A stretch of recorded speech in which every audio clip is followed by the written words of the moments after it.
আরেকটি বিষয় হচ্ছে আগামী রবিবার দিবাগত রাত পবিত্র শবে বরাত। খুব খেয়াল করবেন, খুব খেয়াল করবেন, ইম্পর্টেন্ট বিষয়। কে রাগ হবে একই কথা, এটা আমার দেখার বিষয় না।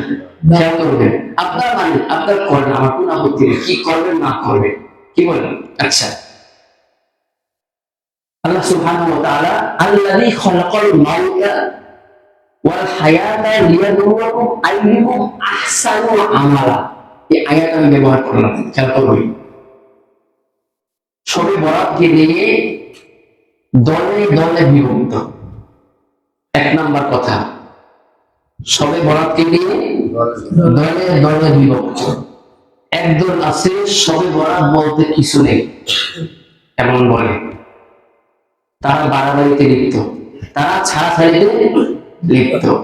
আরেকদল মানে শবে বরাত আছে, কিন্তু আছে বলিয়া তারা অধিক থেকে অধিক পরিমাণ তারা বাড়াবাড়ির মধ্যে আছে। একদল ছাড়াছাড়ি, আরেকদল বাড়াবাড়ি। বালহুম আদাল উলাইকা হুমুল গাফিল। দুটোটাই গুমরাহির মধ্যে আছে। ইসলামের মধ্যে বাড়াবাড়িও নাই, ছাড়াছাড়িও নাই। গায়রুল মাগদুবি আলাইহিম ওয়ালাদ দাল্লিন। আমিন বলা সুন্নাহ, আমিন বলা সুন্নাত, আস্তে বলা উত্তম। আপনি জোরে বললেন যে কারো ক্ষতি না হয়, ঠিক আছে, এটা তো মুস্তাহাব আমল। এটা নিয়ে বাড়াবাড়ি কেন, কি বলেন? এই জন্য ছাড়াছাড়ি নিয়ে বাড়াবাড়ি করা, বাড়াবাড়ি কোনটাই ভালো না।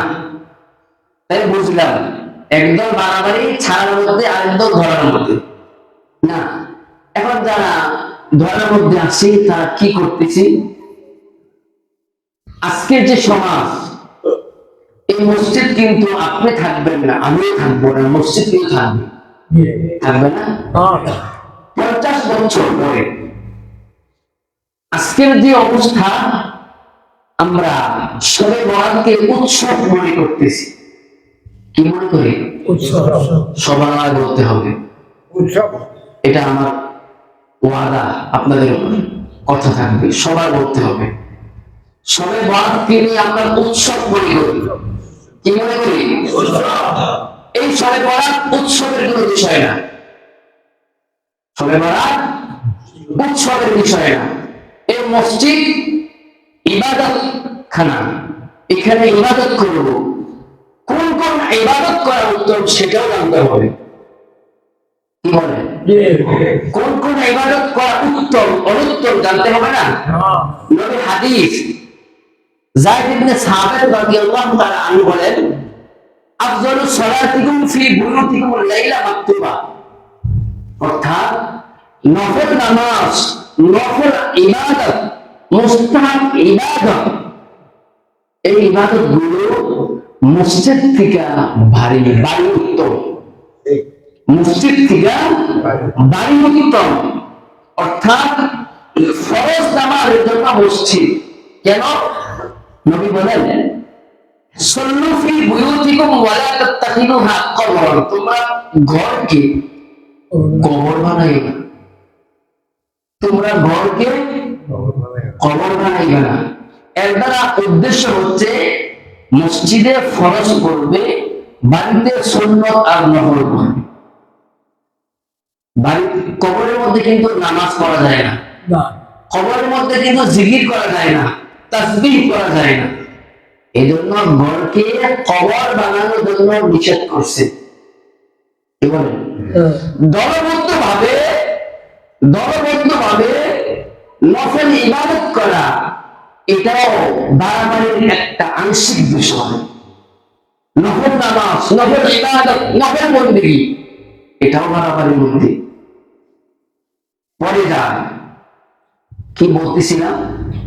শবে বরাত যা উৎসব আমরা মনে করি, এই শবে বরাতকে ঘিরে অনেক মসজিদে চাকচিক্য জার বাতির ব্যবস্থা করা হয়। আপনারা করেন না, কেউ তো করে। এই মসজিদে যে আগামী 50 বছর পরে এই উৎসব আসবে না, কি গ্যারান্টি আছে, কি নিশ্চিত আছে? এই মসজিদেও যে আগামী প্রজন্ম তারাও যে এই কাজে যুক্ত হবে না, কোন নিশ্চিত আছে? মেশিন আছে? মানুষ তো আপডেট চায়।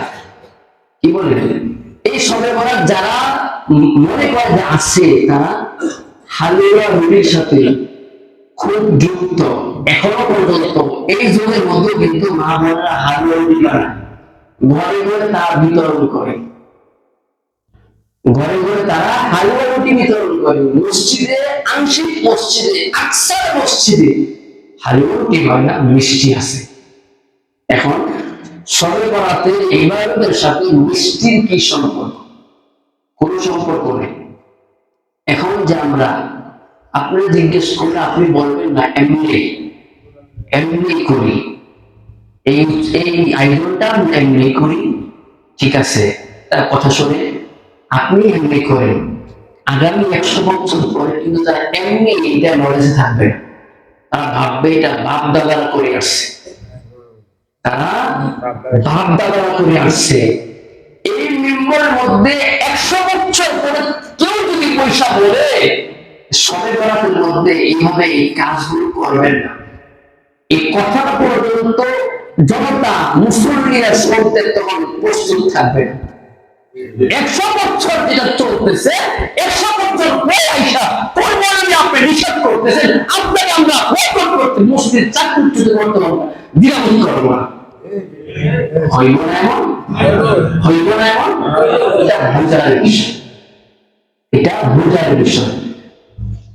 দিনক্ষণ নির্দিষ্ট করে উৎসব করা, এটা বেদাত। কেমন বেদাত? জন্মদিন পালন করি না, এটা কি বেদাত না? জন্মদিন কি করি? কেক কাটি, হ্যাঁ কেক কাটি, সব বাদ কেক কাটি। তো এই কেক কাটা কিন্তু জন্মদিনই হয়, আংশিক। কি বলে? তো এই যে উৎসবকে ঘিরে কিন্তু খাবার ইন্তেজাম হয়, অন্য কিছু করে, অন্য কিছু কিন্তু হয় না। এমন কিন্তু কেউ নাই এই উৎসবকে ঘিরে আমরা মসজিদের মধ্যে 1 লক্ষ টাকা দান করি। এটা হয়? এটা হয়? এটা হয় না কেন? এই আদৌ পর্যন্ত এটা কি একবার হতে পারবো না যে আমরা 20,000 টাকা সবসময় করি, মিলে করি? দেখেন একটা কথা, নামাজের পরে দোয়া, এটা কিন্তু নামাজের কোনো অংশ না। আমার বিতর্ক চলতেছে। কি বিতর্ক? যে হুজুর নামাজের পরে দোয়া করে না, লম্বা দোয়া। কি দোয়া? লম্বা দোয়া। নবী মুস্তাহাব আমল, নফল আমল কখনো ছাড়ছে, আবার কখনো ধরছে। যেমন আমি সূরা আসর কখনো করি, কখনো করি না। মুস্ত করাই, কখনো করাই, কখনো করি না। এটা নবীর আদর্শ। কারণ মিসওয়াক করতেন নবী, নিয়মিত করতে করতে একসময় আর মিসওয়াক করেন।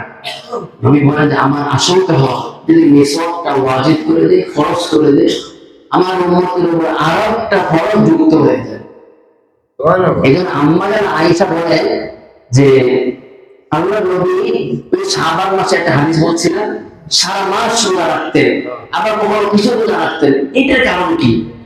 এটার কারণ হচ্ছে মুস্তাহাব নফল তো সবসময় অভ্যাস করাইয়া না শিখা দেওয়া ভালো। এটাই শিক্ষা যে আপনি কখনো করবেন, কখনো ছাড়বেন, এটা শিক্ষা। এখন আল্লাহ নবী শবে বরাত কি মসজিদে পালন করতেন না বাড়িতে? একটা হাদিস তর্জমা করতেছি। আম্মা জান আয়েশা সিদ্দিকা রাদিয়াল্লাহু তাআলা আনহা বলেন, রাতে আমার ঘুম ভাঙছে, দেখি আল্লাহ নবী আমার সাথে নাই। আমার কাছে কেমন যে লাগলো, নবী এত রাতে কোথায় গেলেন? ঘুম থেকে উঠলাম, উঠে দেখি যে আল্লাহ নবী সিজদার মধ্যে আছে, সিজদার মধ্যে। তো আমি তাকাই আছি, এখনো পর্যন্ত মাথা উঠে। আমার ভয় লাগলো যে আল্লাহকে ডাক দিয়ে নিয়ে গেলেন। এই সুবিধা আমি আঙ্গুলের মধ্যে একটা টান মারলাম যে নবী জীবিত অবস্থায় আছে তো। এত লম্বা লং টাইম সিজদার মধ্যে পড়ে আছে, কারণ কি? আল্লাহ নবী টান দেওয়ার পরে নাড়াচাড়া করলেন, তার মানে আছে। নামাজ শেষ করবে আয়েশা, এমনটা তুমি কেন করলা? নবী গো, আপনি এত লম্বা টান সিজদার মধ্যে পড়ে আছেন, আমার তো ভয় লাগছে, আপনি আছেন কিনা। এই যে আম্মা জান আয়েশা যে টান মারলেন, হাত হোক আর পা হোক, টান মারছে, এটা কি মসজিদে না বাড়িতে? এটা হচ্ছে বোঝার বিষয়। এটা কি মসজিদে না বাড়িতে? তো নবী শবে বরাতের মধ্যে মসজিদে না গিয়া বাড়িতে কেন? আমাদের কাছে এত নফল না, ঘরকে কবর বানানো যাবে না, এই জন্য কখনো কখনো বাড়িতে বসছে। এটা একটা দলিল, এটা একটা দলিল। আমরাও এই কাজটা বড় করতে পারি। এখন বলবেন সবার একসাথে যে কোনো কাজ করলে তৃপ্তি লাগে, এটা ভালো লাগে, সে ভালো লাগা থেকে আমরা এই কাজ করি ভালো। তবে সূরা মুলকের মধ্যে একটি আয়াত, আহসানুল আমালা, আল্লাহ বলেন আমি অধিক রাকাত গণনা আমার কাছে এটা দেখি না। আহসানু আকসার না, আমি আহসান চাই। আকসার হচ্ছে 100 টাকা, 200 টাকা, 20 টাকা, 30 টাকা সংখ্যা। এই সংখ্যা আমি আল্লাহ সংখ্যার দাঁড়াই, আমি আল্লাহ দাঁড়াই আহসান। কার আমলটা সুন্দর আমল, কার আমলটা সুন্দর আমল। একজন মসজিদের মধ্যে 20 রাকাত নামাজ পড়ছে, আরেকজন বাড়ির মধ্যে 4 রাকাত নামাজ পড়ে সে ঘুমায় পড়ছে। এখন কার আমল কার মতো হয়েছে? যে 4 রাকাত ঘরে পড়ছে তার আমলটা কার মতো হয়েছে? নবীর মতো হয়েছে, সুন্নাত অনুযায়ী। এটা কিন্তু সুন্নাতের বাইরে বলছে আমি না, উত্তরের ব্যাপার এটা। আল্লাহ সুবহানাহু ওয়া তাআলা আমাদের সকলকে বুঝার তৌফিক দান করুন। আল্লাহ সুবহানাহু ওয়া তাআলা আমরা নফল এবং মুস্তাহাব আমল, নফল আমল আগে গুরুত্ব দিব, ফরজ কি। আমরা সারা রাত ইবাদত করে আমরা অনেকে আছি ফরজ নামাজ পড়ি, এটা দুঃখজনক না? ম্যাক্সিমাম এমন হয়, নফল নামাজ পড়ি মসজিদে, ফজর নামাজ পড়ি বাড়িতে, ফজর নামাজের টাইম দেয়। এই জন্য ব্যালেন্স করবো, ব্যালেন্স করবো। আমরা মসজিদে আসবো,